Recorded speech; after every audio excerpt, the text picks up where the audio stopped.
There was this group of kids just like us. In middle school, we weren't exactly the nicest bunch, especially when it came to this one girl, Emily. She was different, you know. Always kept to herself, didn't fit in with the crowd. And we took advantage of that. We bullied her, made fun of her, and made her life a living hell.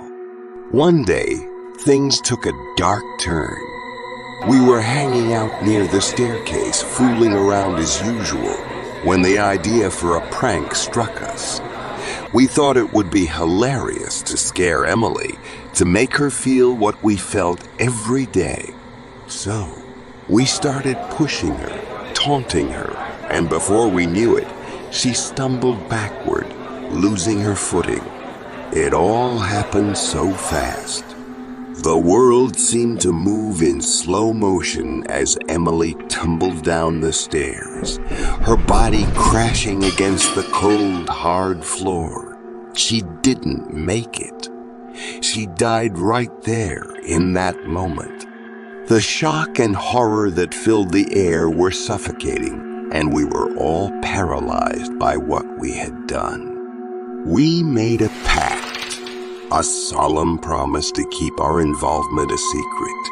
We couldn't bear the thought of the consequences, the guilt gnawing at our insides. And for a while, it worked. We carried on with our lives, trying to forget that tragic day, pretending it never happened. Years went by, and we moved on to high school. Prom night was approaching, a night filled with excitement and anticipation. But little did we know, someone from our past was lurking in the shadows, biding their time, planning their revenge. It was like a nightmare coming to life. On that fateful night, as we dressed in our finest attire, eager for the festivities, a chilling message reached each of us.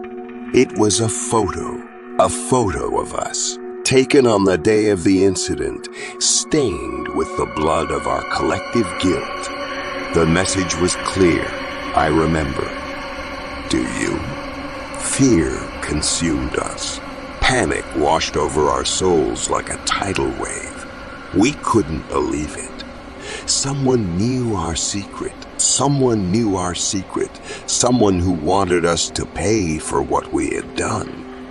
We tried to ignore it, to go on with the night as if nothing had happened, but the air was thick with tension, with the impending sense of doom.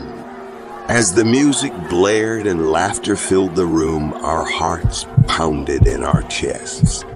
Every shadow seemed to hold a sinister presence. Every whisper in the crowd, a taunting reminder of the past. We were trapped, surrounded by people, yet utterly alone in our guilt and fear. And then the lights dimmed, plunging the hall into darkness. A spotlight shone on the stage, revealing a figure standing there, clad in a blood-stained dress. It was Emily, or at least someone who looked just like her. Our screams were drowned by the collective gasp of the crowd as they witnessed the vengeance unfold before their eyes. One by one, the killers sought their revenge. Our friends fell, their laughter silenced forever. We were helpless, trapped in a nightmare of our own making. The fear was paralyzing, suffocating, as we realized the weight of our actions. By the end of that night, only a few of us remained, broken, terrified, scarred for life. The guilt would haunt us forever, a constant reminder of the pain we had inflicted upon another human being. Our lives were shattered, forever marked by the consequences of our prank gone horribly wrong. Stay safe out there, and be careful who you choose to hurt. You never know who might be waiting for the perfect moment to seek their revenge.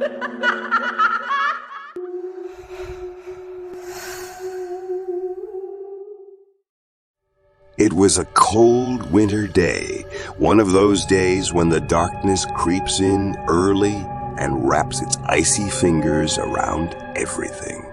Me and my best buddy, let's call him Mark, had detention after class. We were stuck inside the school, waiting for the minutes to drag on until we could finally leave. As the sun sank below the horizon, the school grew eerily quiet. The halls were dimly lit, casting long shadows that seemed to dance and flicker as we passed by. We had this crazy idea to explore the school, to kill time and maybe find something interesting. So, we ventured down the hallways, trying to be as quiet as possible. It felt like we were trespassing in a forbidden place, with the only sound being our hushed whispers echoing through the empty corridors. The air was heavy with the scent of old books and cleaning supplies, a familiar smell that somehow added to the unsettling atmosphere. We stumbled upon an office, the door slightly ajar. It had a plaque with the name of a professor who had passed away a couple of months earlier. Rumor had it that his death was a suicide, but we never really knew the whole story. Curiosity got the better of us, and we pushed the door open a little wider, peering inside. The room was freezing, as if all warmth had been sucked out of it. The eerie silence felt suffocating, broken only by the distant sound of the wind rattling the windows. Papers were strewn across the desk, and an empty chair sat behind it, almost as if the professor had just stepped out for a moment. That's when we heard it, a faint scratching sound, like nails on a chalkboard. It sent shivers down my spine, and I could see the fear mirrored in Mark's eyes. We exchanged nervous glances, debating whether to stay or run out of there as fast as we could. But our curiosity got the best of us, and we decided to investigate further. We crept closer to the desk, our hearts pounding in our chests. The scratching sound grew louder, more pronounced. It seemed to be coming from a drawer, one that was slightly ajar. With trembling hands, Mark reached out and slowly pulled the drawer open. What we saw next will haunt me forever. It was a photograph, faded and yellowed with age. The professor's face stared back at us, his eyes filled with a haunting sadness. But that wasn't the worst part. The scratching sound was coming from the photograph itself. The professor's image seemed to writhe and twist, as if trying to escape its paper prison. Suddenly, the lights flickered, and the room grew impossibly colder. A bone-chilling gust of wind swept through the office, extinguishing the feeble candle on the desk. We could hear whispers, soft and unintelligible, filling the room as if 1,000 voices were speaking all at once. Panicked, we stumbled backward, our feet tripping over each other. The whispers grew louder, more desperate, as if begging us to stay. But we knew we had to get out of there, to escape the clutches of whatever dark presence lingered in that office. We slammed the door shut, leaving the haunted room behind us.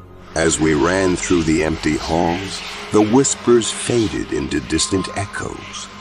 It felt like an eternity until we reached the exit, gasping for breath and grateful for the fresh air that greeted us outside. We never spoke about what happened that day, Mark and I. It was too terrifying, too real. We both knew we had encountered something beyond our understanding, and it makes me wonder, Even now, if the professor's tormented spirit still haunts the halls of our school, forever trapped in a world between the living and the dead. I can still hear the scratching sound, still feel the coldness that seemed to seep into my bones. It's a chilling reminder that sometimes the scariest things are the ones that can't be explained. Stay safe out there, and remember, some secrets are better left untouched.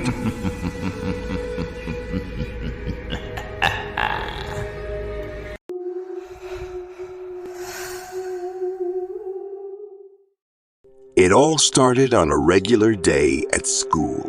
I was just an ordinary sophomore trying to survive the drudgery of high school. Our school had its share of bullies, just like any other. But there was this one kid named Jake who caught more than his fair share of flake. He was different, you know, always dressed in his own unique style, which some people just couldn't handle. But Jake had a heart of gold, and that's what mattered to me. One day during lunch break, I noticed something strange. Jake seemed off. He had this distant look in his eyes, as if he was carrying the weight of the world on his shoulders. I tried talking to him, but he brushed me off, claiming he was just tired. Little did I know what was brewing beneath that tired facade. As the days went by, things took a turn for the worse. Jake started becoming withdrawn, skipping classes, and spending most of his time in the school's bathrooms. I couldn't figure out what was going on with him, and it scared me. We used to be best friends, but now it felt like I was losing him. Then, one fateful day, something unimaginable happened. I remember it like it was yesterday. I was heading to the bathroom during lunch break when I heard a strange sound echoing from one of the stalls. It was a stifled sob, filled with pain and despair. My heart pounded in my chest as I recognized the voice. It was Jake's. I rushed inside, my mind racing with worry. And what I saw in that dimly lit bathroom will forever haunt me. There he was, my best friend, in a pool of blood. The shock paralyzed me as I screamed for help, tears streaming down my face. But it was too late. Jake was gone. The news of Jake's suicide spread like wildfire throughout the school. The hallways that were once filled with laughter and chatter turned eerily silent. Teachers struggled to find the words to console grieving students, and sorrow hung heavy in the air. It was a tragedy that no one saw coming, a horrifying reality we were forced to confront. I later learned that Jake had been relentlessly bullied both online and offline. Because of his unique style and his love for making videos, it breaks my heart to think that the world can be so cruel, that people can be so blind to the pain they cause others. And the worst part is, no one will ever truly understand what Jake went through in his final moments.